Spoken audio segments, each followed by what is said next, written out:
नमस्कार मित्रांनो, सुस्वागतम. मुरंबा मालिकेच्या आजच्या भागामध्ये आता आरोहीला पाडून मात्र ताराने मुद्दाम रमाची डिश खराब करण्यासाठी सगळ्यांचं लक्ष वेधलेलं असतं. आता रमा मात्र आता धावतच आरोहीकडे जाते.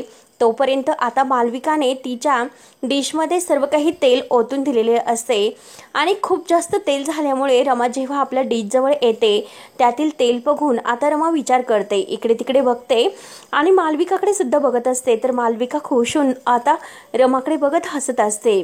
तर अक्षय मात्र बाहेरून आता दरवाजातून डोकावून हे सर्व पाहत असतो. तेव्हा मात्र मालविका आता रमाच्या जवळ येते आणि म्हणते की काय इतकी तेलकट डिश तू मुलांना खाऊ घालणार का. तेव्हा आता रमाला राग येत असतो, पण तरी सुद्धा ती शांत बसते. आता पार्वती, आजी, आरोही हे सगळेजण बघत असतात नक्की काय झालंय आणि इतक्या वेळामध्ये रमाच्या डिशमध्ये इतके सारे तेल कोणी ओतून दिले असेल म्हणून आता सर्वांना संशय तर येतोच. परंतु तारा तर लगेच खुश होते आणि धावतच आता रमाची डिश बघण्यासाठी आता रमाजवळ येते. तेव्हा आता तारा ती डिश आता चमच्यामध्ये घेते आणि मुद्दाम म्हणत असते की फ्रेंड्स, डिशला तर अगदी तेलकट पूर्णपणे करून ठेवलेलं आहे, इतकं तेल. तेव्हा आता पार्थ सुद्धा रमाचं उडवत असतो. पार्थ सुद्धा म्हणतो की आता ही तर फ्रेंच डिश नाही तर कोल्हापुरी डिश वाटते. तेव्हा आता अगदी रमाची उडवत ते एकमेकांना टाळी देतात. ताराच्या हाताला जो तेलकटपणा लागलेला आहे तर ती लगेच रमाच्या साडीला पुसते. रमा आता तारा आणि पार्थ या दोघांकडे बघतच असते.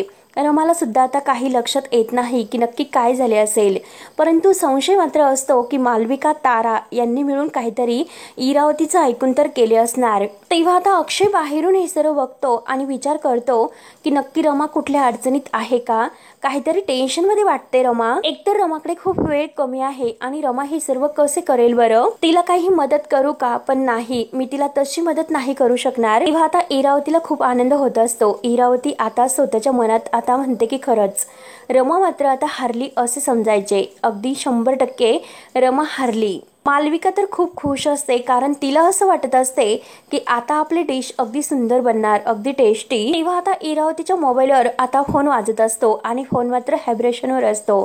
तेव्हा आता सर्वजण पाहत असतात की नक्की काय. तर इरावती मुद्दाम आता इकडे तिकडे बघते. पार्वती, आजी, काका इरावतीकडे लक्ष ठेवून असतात आणि इरावती मुद्दाम बाजूला जाण्यासाठी आता ठसका लागण्याचं नाटक करते आणि जरा खोकला येते आता ती बाहेर जात असते. आणि तेवढ्यात आता आरता ही पार्वती आजीला म्हणते, तुला खात्रीने सांगते की हे सर्व केलेलं आहे तर ते इरावती आजीने, अगदी कन्फर्म मी तुला सांगते. पार्वती आजीला आता संशय आल्यामुळे पार्वती आजी लगेच आता इरावतीच्या मागे आता इरावती नेमकं काय करत आहे हे बघण्यासाठी जाते. तर इरावती बाहेर जो काही गाडी आता ड्रायव्हर असतो आणि त्याने आरोहीचा ॲक्सिडेंट केलेला असतो तो मात्र आता तेथे बाहेर आलेला असतो आणि तो इरावतीकडे येतो. तर इरावती त्याला बघून विचारते की तू इथे काय करतोस. तेव्हा तो आता इरावतीला म्हणतो की ॲक्सिडेंट करून खूप दिवस झाले मॅडम. त्यावेळेस आता इरावतीला त्या क्षणाची आठवण होते, कारण आता आरोही गाडीत बसलेली असते आणि आता हँड ब्रेक तिने सोडण्यासाठी सांगून गाडी ही दरीत ढकलण्यासाठी सांगितलेली असते. तर आता त्याने सुद्धा अगदी इरावतीचं सांगण्याप्रमाणे केलेले असते आणि आता आरोहीचा थोडासा छोटासा अपघात झालेला असतो. आता हे सर्व आठवल्यानंतर आता इरावती त्याला म्हणते की मग काय झाले, तू येथे कशाला आलास, इतके दिवस झालेत. तर तो म्हणत असतो की हे बघ, आता ॲक्सिडेंट झाल्यापासून खूप दिवस झाले, मग आता थोडेसे पैसे हवे आहेत, पैसे द्या मॅडम. त्यावर आता इरावती त्याला म्हणते की अरे मी तुला एकदा सांगितलं की मी तुला पैसे नंतर देते म्हणून. त्यावर आता तो ड्रायव्हर म्हणतो की हे बघा, मी तुमचे काम केले त्यामुळे तुम्ही पैसे शांतपणे द्या. आणि तर इरावती आता लगेच म्हणते की हे बघ, असल्या आवाजात आणि असल्या भाषेत माझ्याशी बोलायचं नाही. तेव्हा आता तो ड्रायव्हर म्हणत असतो की हे बघा मॅडम, आज किती काही झाले तरी सुद्धा आज पैसे घेतल्याशिवाय मी जाणार नाही. तर इरावती म्हणते की अरे काय करशील तू, कोणी काही पुरावा आहे का तुझ्याकडे. तेव्हा आता ड्रायव्हर म्हणत असतो की हो, पुरावा तर माझ्याकडे आहेच, सगळे रेकॉर्ड्स माझ्याकडे आहेत आणि आज मात्र मी पैसे घेतल्याशिवाय नाही जाणार.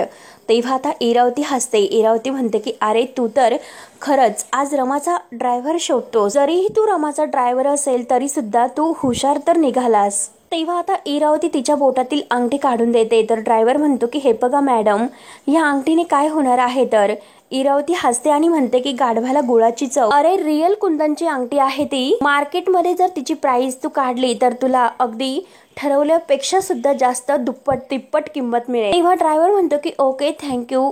तर इरावती त्याला रागानेच म्हणते की हे बघ, तुझे समाधान झाले असेल ना आता, तर आत्ताच्या आत्ता इथून निघायचं आणि मी फोन करेपर्यंत मला कॉन्टॅक्ट करण्याचा प्रयत्न तू करायचा नाही आणि तुझं हे काळं तोंड सुद्धा दाखवण्याचा प्रयत्न करू नकोस. आणि तेवढ्यात इरावती आपल्या दुसऱ्या बोटातील अंगठी काढून आता त्या बोटामध्ये घालते आणि अगदी दीर्घ श्वास टाकत ती आता आत येत असते, कारण तिला असं वाटतं की कोणी काही ऐकलेच नसेल. आणि तेवढ्यात आत येत असताना पार्वती आजी तिला आवाज देते की इरावती, अगं काय ग, कुठे गेली होतीस? इरावती अगोदर थोडीशी घाबरते. तेव्हा आता इरावती तिकडे बोट दाखवते, तर पार्वती आजी तिला विचारते की काय ग इरावती, तो कोण होतास?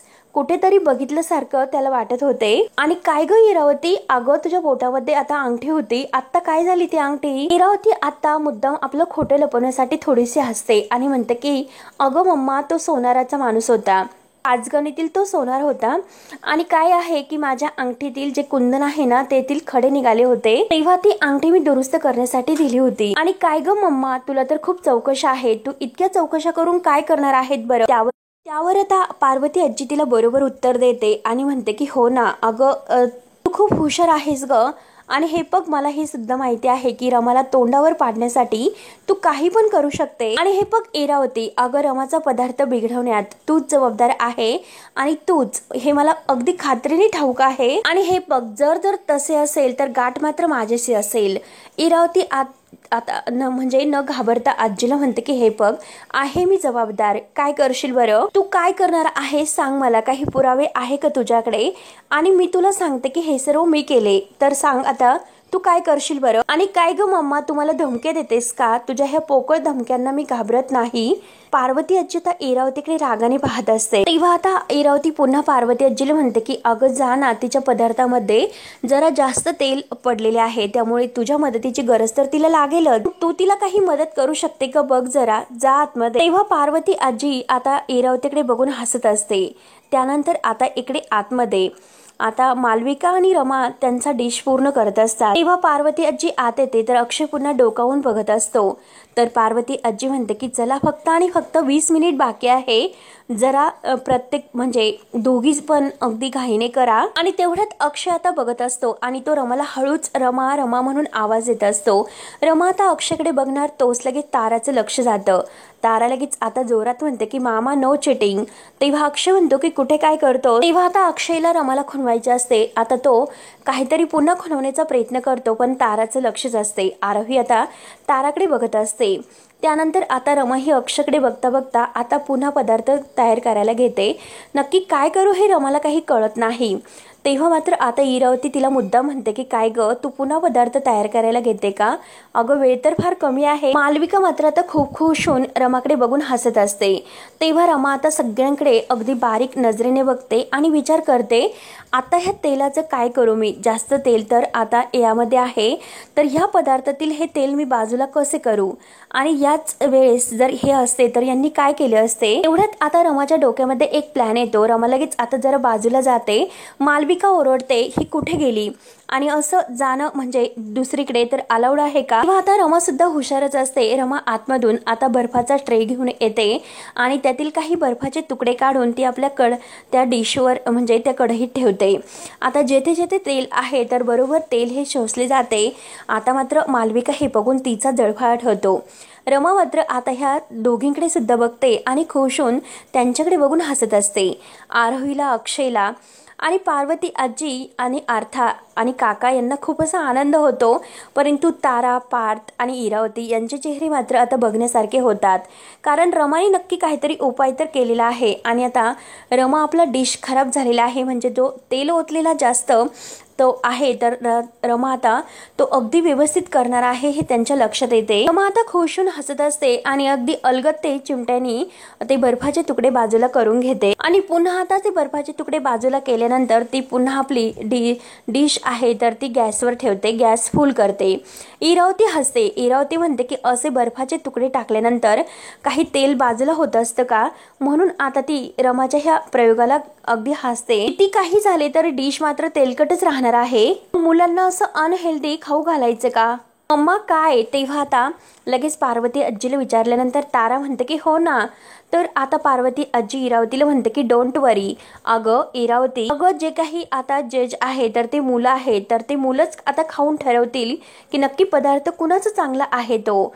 इरावती आता हसण्याचं नाटक करते। पार्वती आजी म्हणते की त्यांना जर चव आवडली तर ते फस्त करतील। त्यानंतर रमा आपली जी डिश आहे तर ती मस्त गॅसवर आता पुन्हा शिजवून घेत असते आणि आता पार्वती आजी म्हणते की मालविका आणि रमा फक्त 10 मिनिट राहिलेले आहे, त्यामुळे तुम्ही आपली जी डिश आहे तर ती पटपट करून घ्या। तेव्हा आता आरोही ओरडते की आई पटकन जरा। तेव्हा आता जे काही काकड्या वगैरे आहे आणि ज्या मिरच्या वगैरे आहे तर चिरलेल्या मस्त आता त्यावर ठेवल्या जातात आणि त्यावर आता मस्त कोथिंबीर वगैरे टाकून जो काही आता गाजराचा ज्यूस वगैरे आहे तर त्यावर टाकला जातो आणि आता दोघी सुद्धा ते आपलं डिश पूर्ण करतात आणि त्यावर आता मस्त मंद गॅसवर झाकण ठेवतात। तेव्हा मात्र आता इरावती, तारा, पार्थ हे सर्व पाहत असतात तर इरावती त्या दोघांना खुणावते आणि जरा बाजूला बोलावते।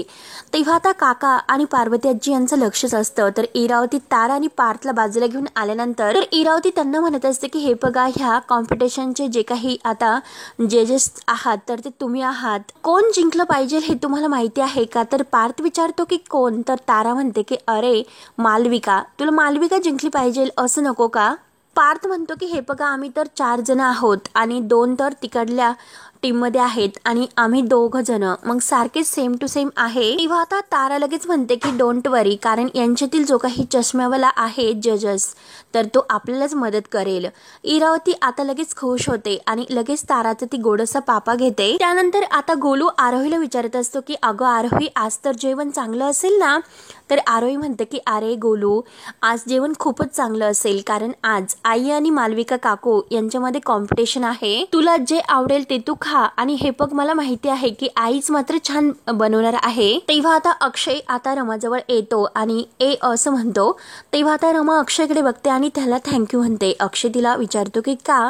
रमा आता हसून म्हणते की असेच। तेव्हा आता अक्षय म्हणतो, जेव्हा मी हॉटेल मॅनेजमेंटला शिकत होतो तेव्हा मात्र आमच्या फायनल एक्झामच्या दिवशी आणि जेव्हा आमच्याकडून अशी काही चूक झाली तर तेव्हा आमचे सर आमच्यावर ओरडत नव्हते, ते उलट आम्हाला जज करून अगदी म्हणजे व्यवस्थित समजावून सांगायचे। ते नेहमी आम्हाला हेच सांगायचे की चूक झाली तर हरकत नाही, ती चूक मात्र आपल्या लक्षात आली पाहिजे आणि रिअलाइज झालं पाहिजे आणि हे बघ, त्यावर आपण काहीतरी ऍक्शन सुद्धा घ्यायला हवी। आणि इतकं समजून झाल्यानंतर ते आम्हाला 100 रुपयाची नोट द्यायची, म्हणून अक्षय आपल्या खिशातून 100 रुपयाची नोट काढतो आणि रमाला म्हणतो की हे बघ, आज सुद्धा तू तेच केलं, जी चूक होती ती तुझ्या लक्षात आली आणि ती चूक तू लगेच सुधारली, त्यासाठी ही 100ची नोट आज मी तुला देतो। त्यावर आता रमा खुशून हसते। त्यावर आता रमा म्हणते की अहो, पण अजून ठरवायचं आहे की मी केलेली जी डिश आहे तर ती छान झाली किंवा नाही झाली। तेव्हा अक्षय म्हणतो की मला पूर्ण खात्री आहे की रमा, तुझी डिश अगदी छान होईल। तेव्हा आता ते ऐकून रमाला खूप आनंद होतो। रमा लगेच आपला हात पुढे करते आणि अक्षयच्या हातावर जी काही नोट आहे 100 रुपयाची तर अक्षय तिच्या हातात देतो आणि रमा अगदी खुश होऊन अक्षयकडे बघत असते। रमा खूप खुश होत असते आणि अक्षयकडे पाहत असते। त्यानंतर आता तारा आणि पार्थ यांना इरावतीने सांगितल्याप्रमाणे अर्थाला आपल्या बाजूने कसे ओढायचे यासाठी ते अर्थाला घेऊन अगदी बाजूला येतात। तर तारा अर्थाला म्हणत असते की हे बघ, तुला कोणाच्या साईडने वोट करायचं माहिती आहे ना? मालविकाच्या, त्या रमाच्या बाजूने नाही।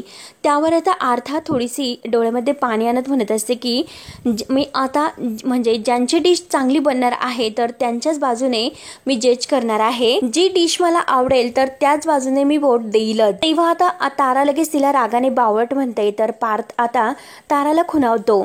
तेव्हा आता तारा लगेच अगदी शांतपणे अगदी खुश होत आता अर्थाला अगदी प्रेमाने समजायला प्रयत्न करते आणि म्हणते की हे बघ, अगं तुला माहिती आहे का अर्था, रमा आज आहे आणि उद्या नाही, आणि हे बघ, तुला आमच्या सोबत राहायचं की नाही, आणि जर तू आता आमच्या विरुद्ध गेलीस तर मी काय करेल हे तुला परत सांगण्याची गरज आहे का? नाही ना? मग तुला माहितीच आहे की मी कसं वागते ते, त्यामुळे जे काही तुझं वोट असेल तर ते आमच्या बाजूने द्यायचे, कळले ना तुला? त्यावर आता अर्था रडतच विचारते की मी तुमची छोटी बहीण आहे, पण तरी सुद्धा तुम्ही माझ्याशी असं का वागता? तेव्हा आता तारा लगेच तिला हसते आणि तारा जो काही तिच्या खांद्यावर तिने हात ठेवलेला आहे तो हात आता अर्थाच्याच कपड्याला पुसते आणि जरा थोडंसं अगदी झटकल्यासारखं करते। पार्थ मात्र हसत असतो।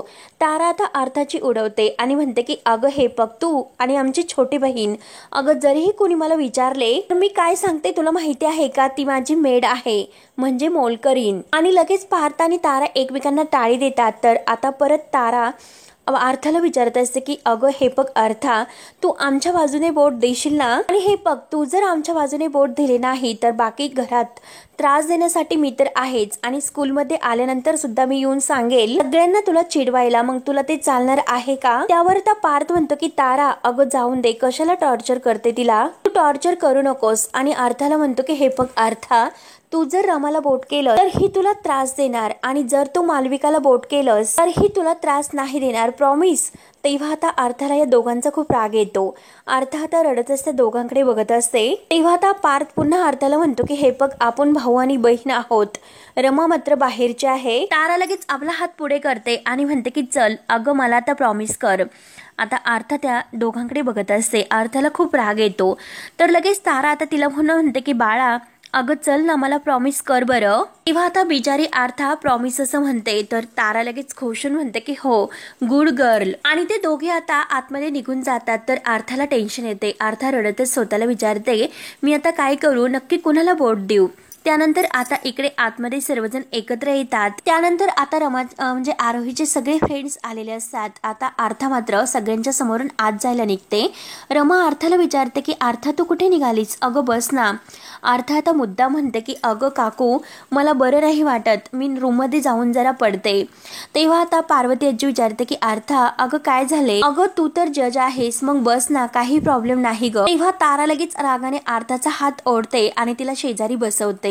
अर्थात ताराकडे बघत असते. आता रमा सुद्धा यांच्याकडे पाहत असते. त्यावर आता पार्वती आजी म्हणते की चला तर मी तुम्हाला आता सांगते की आपल्याकडे काय कॉम्पिटिशन आहे हे तर तुम्हाला माहितीच आहे. आणि हे बघा, तुमच्या समोर आता जो काही पदार्थ आहे तर ते दोन्ही पदार्थ एकच आहे, आणि ते दोन्ही पदार्थ फक्त तुम्हाला खायचा आहे, आणि कुणाचा पदार्थ चांगला आहे ते तुम्ही ठरवायचं आहे. आणि हे बघा, ते कसं ठरवायचं की ज्या प्लेट मधील तुम्हाला जास्त आवडलं असेल त्या प्लेट मधील तुम्ही मागाहून जास्त घ्यायचं, आणि ज्या बोल मधील पदार्थ संपेल तर तो जो काही आहे पदार्थ करणारा तर तो विनर असेल. आणि हे बघा, तुम्हाला मात्र हे माहिती नसेल की कोणत्या बोलमध्ये पदार्थ कोणी बनवलेला आहे. त्यातील आता एक जो गोलमधील पदार्थ आहे तर तुमच्या आरके मॅडमने केलेला आहे, आणि दुसऱ्या गोलमधील पदार्थ मालविकाने केलेला आहे. त्यामुळे बोल नंबर आता 1 टेस्ट करायचा, आणि बोल नंबर 2 आहे तर तो सुद्धा टेस्ट करायचा, आणि त्यानंतर ठेवून द्यायचा. त्यानंतर आता खाऊन ठरवायचं आहे की तुम्हाला आणखीन कोणत्या गोलमधील पदार्थ हवा आहे. चला तर रेडी तुम्ही सर्वजण. तर आरोही म्हणते की हो रेडी. त्यावर आता इरावती म्हणते की असं कसं, आता मुलांना हे सुद्धा कळायला नको का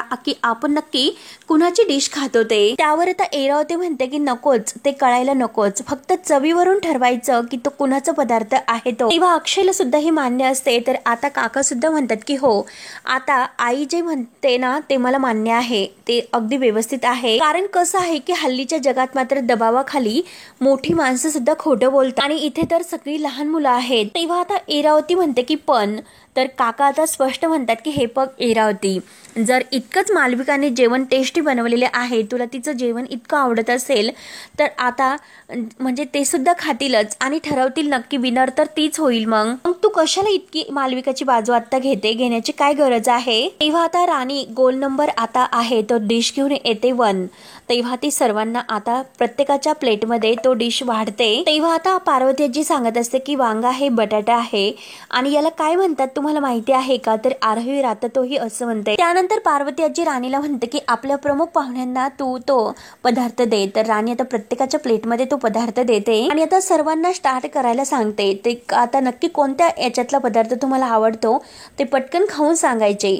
सर्व मुलं आता ही पदार्थ टेस्ट करतात. त्यानंतर आता मुलं ही पहिल्या गोलमधील ते पदार्थ खातात. तर पार्वती आजी आता म्हणत असते की चला, पहिल्या गोलमधील आता पदार्थ खाऊन झाला, त्यामुळे आता सुरुवात होते. तर आता बोल नंबर ह्या 2ची म्हणजे तो डिश आता सर्वांच्या समोर येईलच.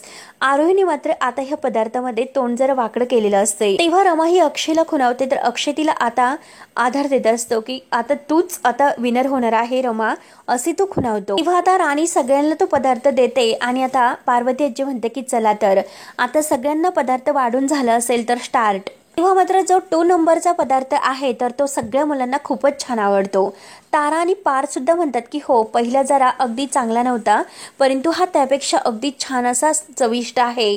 आता मुलांना हा पदार्थ खूपच आवडतो. तेव्हा आता जे काही आरोहीचे फ्रेंड्स असतात तर ते मात्र आता राणीकडून तो पदार्थ आणखीन मागवून घेतात, कारण हा पदार्थ खूप छान आहे. तारा आणि पार्थ म्हणतात की हो, आम्हाला सुद्धा हा पदार्थ खूप आवडलेला आहे, आम्हाला सुद्धा तो पदार्थ आणखीन द्या.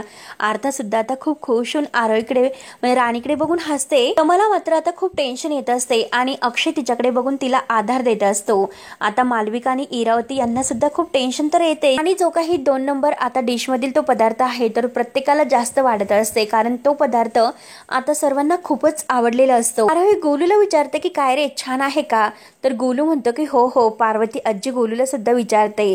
गोलू म्हणतो की खूपच टेस्टी. तेव्हा आता आरोही रमाला म्हणते की आई अगं हे तर खूपच छान आहे. तेव्हा आता गोलू म्हणतो की मला आता गोल्ड 2 मधील आता तेच हवं आहे अजून पण, आणि प्रत्येक जण आता गोल्ड 2 मधील आता जास्त घेण्यासाठी आग्रह करतात आणि गोल्ड 2 मधील जो काही पदार्थ आहे तो जास्त वेळा घेत असतात, कारण सगळ्यांना तोच पदार्थ खूपच आवडलेला असतो. तेव्हा आता आरोही सगळ्यांच्या समोर म्हणते की मला 100% खात्री आहे की हे माझ्या आईनेच बनवलेले असणार. रमा मात्र आता देवाला हात जोडत असते आणि रमाचा जीव अगदी धाकधूक होत असतो. मालविका आणि इरावती एकमेकीकडे बघत असतात, तर आता तारा ही इरावतीकडे बघून हसते आणि मालविकाला डण असं म्हणते. त्यानंतर मात्र आता सगळेजण रमाकडे बघत असतात, कारण रमाने जो पदार्थ बनवलेला आहे तर तोच पदार्थ सगळ्या मुलांना खूपच आवडतो आणि आरोहीला सुद्धा खूपच जास्त. तर मित्रांनो, आता अक्षय रमाला आधार देत असतो आणि अक्षयला सुद्धा आता रमानेच बनवलेला पदार्थ आहे तो हे पूर्णपणे तो खात्रीने सांगू शकतो आणि रमाकडे बघून आता तो खुश होऊन हसत असतो. त्यानंतर आता हा भाग येथे संपतो. तर पुढील भागामध्ये आता गोलूने त्याच्या आई वडिलांबद्दल आता आरोहीला काहीतरी सांगितलेले असते, म्हणून आता तिचा चेहरा काहीतरी पडलेला पार्वती आजीला दिसतो. पार्वती आजी विचारते की आरोही अगं काय झाले, तुझा चेहरा असा का पडला? तेव्हा आता आरोही म्हणते की हे अगं आजी, मला गोलूने असे सांगितले की त्याच्या आई आणि बाबांमध्ये जास्त भांडणं होतात आणि त्यांच्यामध्ये मग जास्त प्रेम आहे असे मला आई कायम सांगत असते, की जे आई वडील जास्त भांडतात तर त्यांच्यामध्ये जास्त प्रेम असते. आजी अगं माझे आई बाबा तर भांडतच नाही, मग त्यांच्यामध्ये प्रेम कुठून येणार? तर पार्वती आजी म्हणते की चल आता माझ्याकडे एक आयडिया आहे, आपण तसे करू. म्हणून आता पार्वती आजीने सांगितल्याप्रमाणे आता आरोही मात्र टॉवेल आहे, शाल किंवा टॉवेल, तो मुद्दाम अक्षयच्या तेथे आणून टाकते आणि तेथे रमा येते.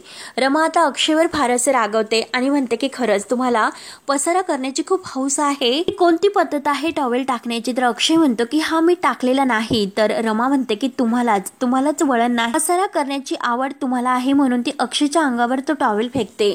अक्षय आता तिच्या अंगावर फेकतो आणि म्हणतो पसारा करण्याची हौस तर तुला जास्त आहे. तेव्हा पुन्हा तो टॉवेल अक्षयकडे फेकते आणि म्हणते की तुम्हाला कसली आवड आहे टोचून बोलण्याची का? तर रमा आणि अक्षय या दोघांमध्ये आता तो टॉवेल आहे तर तो एकमेकांकडे ओढत असतात आणि आता भांडण जुंपलेले असते. आरोही आणि पार्वती आजी मात्र हे सर्व बघून आता इतक्या हसतात, त्यांना आता इतकं त्या दोघातील प्रेम वाढवण्यासाठी आता ते काहीतरी प्लॅन असे करत असतात. आरोही हळूच आता आजीला म्हणते की अगं आजी, ते खूप भांडतात, म्हणजे ते एकमेकावर नक्की खूप प्रेम करतात. तर त्यावर आता पार्वती आजी म्हणते की आरोही अगं मुरंबा कितीही गोड असला तरी सुद्धा त्याला तिखट थोडीशी चव तर लागते. तेव्हा आरोही खुश होते. तर मित्रांनो, पुढे काय होईल हे बघण्यासाठी आपल्या चॅनलला नक्की सबस्क्राईब करत राहा. धन्यवाद.